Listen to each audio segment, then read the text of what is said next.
Hello everyone, welcome to Study Buddy channel. Today we are doing unit number 1 and the topic name is pseudocode.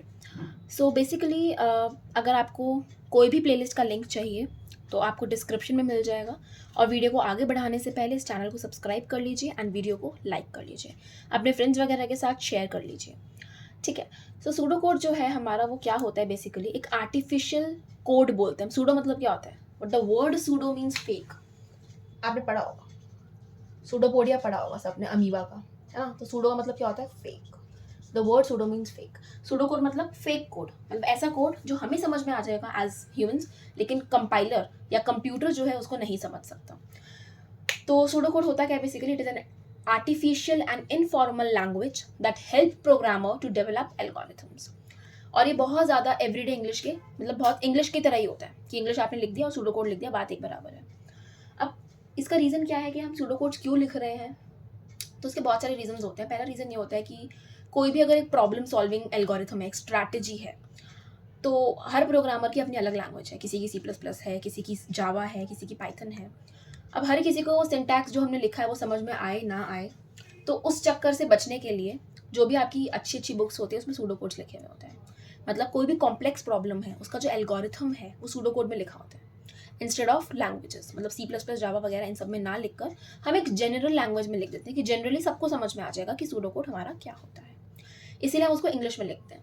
दूसरा reason जो हम कह देते हैं कि सपोज आप किसी इंटरव्यू में गए हैं और आपसे कोई बहुत ही कॉम्प्लेक्स प्रॉब्लम पूछ लिया, सपोज कोई जावा का बहुत कॉम्प्लेक्स प्रॉब्लम पूछ लिया। अब एज अ प्रोग्रामर सपोज आपको C++ लैंग्वेज आती है या C लैंग्वेज आती है और सामने वाला जो इंटरव्यूअर है उसको जावा लैंग्वेज आती है, तो आप अपना कोड उसको कैसे एक्सप्लेन करोगे। एक कॉमन लैंग्वेज होनी चाहिए, तो उस कॉमन लैंग्वेज को हम कह देते हैं सूडो कोड। ठीक है। अब सूडो कोड के कुछ एग्जांपल्स देखेंगे जिससे हमें क्लियर हो जाएगा कि सूडो कोड हमारा क्या होता है। Okay, so the first example that I have taken is कि आपको 3 इंटीजर्स दे रखे हैं A, B एंड C, और इन तीनों में से आपको लार्जेस्ट बताना है कि कौन सा है, और उसका आपको एक सूडो कोड लिखना है, मतलब एक फॉल्स कोड, एक इंग्लिश में कुछ कुछ लिखना है कि हमें स्टेप्स, एल्गोरिथम वगैरह सब समझ में आ जाए। सो स्टेप नंबर 1 हमेशा फिक्स रहेगा विच इज़ स्टार्ट, और स्टेप नंबर लास्ट हमेशा फिक्स रहेगा विच इज़ एंड। तो 2 स्टेप्स आपके हमेशा पक्के रहेंगे, एक तो होगा स्टार्ट और एक होगा एंड। अब इसके अंदर बेसिकली हम क्या कॉन्सेप्ट यूज़ कर रहे हैं, जो आपने मैथ्स में भी बहुत ज़्यादा, मतलब ये बहुत कॉमन चीज़ है कि सबसे पहले जो हमारा फर्स्ट नंबर है, सपोज A है, हम उसको कंपेयर करेंगे B से भी और C से भी। अगर A B से भी बड़ा है और C से भी बड़ा, मतलब अगर A B से भी बड़ा आ गया और A C से भी बड़ा है, दैट मीन्स A ही सबसे लार्जेस्ट है, राइट। A ही सबसे लार्जेस्ट है, वही मैंने यहाँ पे लिखा है इंग्लिश के अंदर इफ मतलब अगर A is greater than B and A is also greater than C, that means हमारा A जो है वो लार्जेस्ट है। जब भी आप कभी भी इनपुट लेते हैं, अब A, B और C फिक्स नहीं है, ये हमें इनपुट लेना है यूजर से। यूजर हमें बताएगा कि A, B और C की क्या वैल्यूज हैं, राइट। तो इसीलिए मैंने स्टेप 2 में लिखा है read A, B and C। इसका मतलब ये है कि हम इनपुट ले रहे हैं यूजर से कि A हमें बता दो, हमें B की वैल्यू बता दो, हमें C की वैल्यू बता दो। जैसे ही हमने वैल्यूज ले ली A, B और C की, हमने उनको एक कंटेनर में स्टोर कर दिया। एक हमने कंटेनर ले लिया और उसमें हमने उसको स्टोर कर दिया। इसमें A की वैल्यू स्टोर कर दी, इसमें B की वैल्यू स्टोर कर दी और इसमें हमने C की वैल्यू स्टोर कर दी। कंटेनर्स के अंदर हमने वैल्यूज को स्टोर कर दिया। अभी कंटेनर्स को क्या कहते हैं क्या नहीं कहते हैं वो हम आगे पढ़ेंगे, तो डोंट वरी अबाउट दैट। अभी के लिए बस इतना समझ लो कि हमने A, B और C 3 वैल्यूज ले ली यूजर से और उसको कहीं हमने कंटेनर में स्टोर कर लिया। अब हम कंपैरिजंस कर रहे हैं A का B के साथ और A का C के साथ। कंपैरिजन करा और हमारा रिजल्ट सपोज ये आया, इफ लगाया मैंने, इफ मतलब सपोज कि अगर, तो हम प्रिंट कर देंगे क्या कि A हमारा लार्जेस्ट है, राइट। अगर ऐसा है तो हमारा आंसर ये हो गया। अगर ऐसा नहीं है, एल्स इफ या एलिफ, मतलब अगर ऐसा नहीं है, मतलब ऐसा नहीं है तो क्या है, अगर ये दोनों ही चीज़ें गलत है कि A B से नहीं बढ़ा और A C से नहीं बढ़ा, दैट मीन्स B C से बड़ा होगा। यही पॉसिबिलिटी है। नेक्स्ट पॉसिबिलिटी तो यही बनती है कि B जो है शायद C से बड़ा हो, क्या पता ये वाला नंबर इस नंबर से बड़ा हो। अगर ऐसा है तो B को हम लार्जेस्ट बोल देंगे। और अगर दोनों ही कंडीशंस बेकार हो गई कि A ना B से बड़ा है ना A C से बड़ा है और B भी C से बड़ा नहीं है, मतलब क्या बचा, कुछ भी C से बड़ा नहीं, मतलब C ही लार्जेस्ट होगा। और लास्ट में हमने क्या लिख दिया, स्टेप 4 मीन्स एंड। तो ये आपका एक सूडो कोड हो गया। अगर किसी को लग रहा है कि ये क्या समझा दिया, ये लॉजिक क्या है, देखिए लॉजिक्स आपको खुद डेवलप करने पड़ते हैं सी प्रोग्रामिंग या किसी भी प्रोग्रामिंग लैंग्वेज में, और एक दिन में प्रोग्रामिंग नहीं आती। आपको डिफरेंट क्वेश्चंस जो है प्रैक्टिस करने पड़ेंगे, तभी आपके लॉजिक्स जो है वो क्लियर होंगे। छोटे छोटे क्वेश्चंस प्रैक्टिस कीजिए, ऑड इवन कैसे निकालते हैं, और print 1 to n natural numbers, बहुत छोटे छोटे लॉजिक्स आप यूज़ कीजिए. ये लॉजिक कुछ भी नहीं है, बहुत ईजी लॉजिक है. द थिंग इज आपको प्रैक्टिस करनी पड़ेगी इसके लिए. Only then you can score good. Okay, तो यहाँ पे आपका सूडो कोड का ये वाला एग्जाम्पल फिनिश हो गया है. अब हम एक और एग्जाम्पल देखते हैं जो कि बहुत आसान होगा.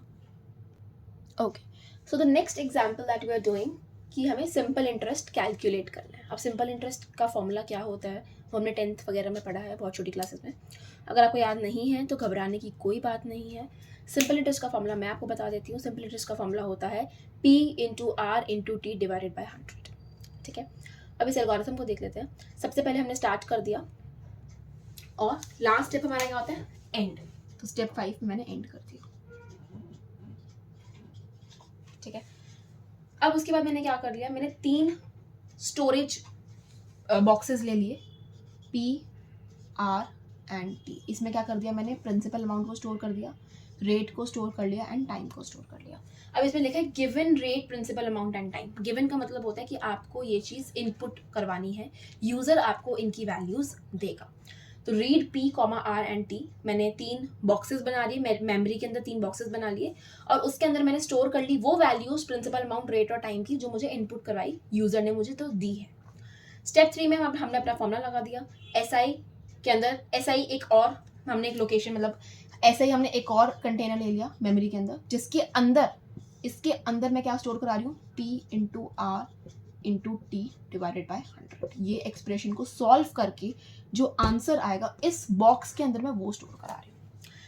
ठीक है, उसके बाद स्टेप 4 में मैंने प्रिंट कर दिया SI, मतलब जो हमारे SI यानी सिंपल इंटरेस्ट की वैल्यू है, मैंने वो प्रिंट करवा दी. और स्टेप 5 में मैंने एंड कर दिया. अब सबसे पहली बात कि जब भी आपको मल्टीप्लिकेशन प्रोसेस करनी है अपने C प्रोग्रामिंग लैंग्वेज के अंदर, हमेशा आपको एस्ट्रिक का साइन यूज़ करना है, विच इज़ दिस.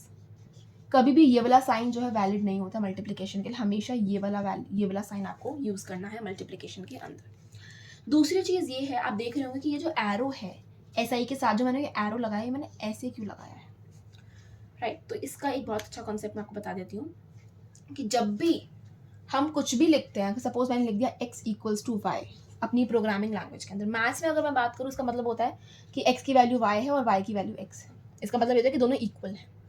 लेकिन हमारी प्रोग्रामिंग लैंग्वेज के अंदर इसका मतलब ये होता है कि जो भी वैल्यू y की है वो उठाओ और x में डाल दो, राइट. हमेशा यही होगा कि यहाँ पे जो भी आपकी वैल्यू लिखी है उसको उठा के आपने इस वाले टर्म में डाल दी. इसीलिए मैंने साइन जो है वो ऐसा बनाया है. सूडो कोड में हम इसको ऐसे लिखते हैं. जो हमारा नॉर्मल कोड होगा, असली कोड होगा, उसके अंदर हम इसको असाइनमेंट ऑपरेटर से यूज़ करेंगे. अब एक एग्जांपल देख लेते हैं इस कॉन्सेप्ट को समझने के लिए जो मैंने आपको बताया है. फॉर एग्जांपल मेरे पास x की वैल्यू है 4 और मेरे पास y की वैल्यू है सपोज 5.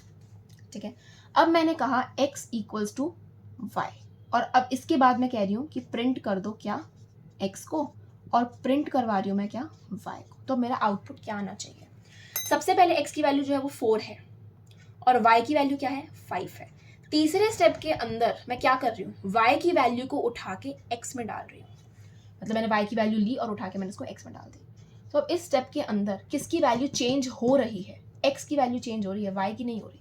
y में कोई चेंज नहीं आएगा क्योंकि मैंने सिर्फ y की वैल्यू को कॉपी किया और उठा के मैंने उसको x में डाल दिया. तो अब जब मेरा आंसर प्रिंट होगा तो x की वैल्यू अब इस स्टेप के हिसाब से 5 हो गई है और y की वैल्यू पहले ही 5 थी और y में हमने कोई चेंज नहीं किया, इसलिए y की वैल्यू भी 5 हो गई है. इसीलिए आपका ये आउटपुट आ जाएगा. So this winds up the topic pseudo code and एक छोटा सा कॉन्सेप्ट जो मैंने लास्ट में आपको समझा दिया है. इस वीडियो को लाइक कर लीजिए अगर आपको वीडियो अच्छा लगा, इन्फॉर्मेटिव लगा, और चैनल को सब्सक्राइब कर लीजिए. और ये प्लेलिस्ट जो आपको डिस्क्रिप्शन में मिल रही है प्लस ये वीडियो, दोनों को आप शेयर कर लीजिए अपने दोस्तों के साथ. Thank you.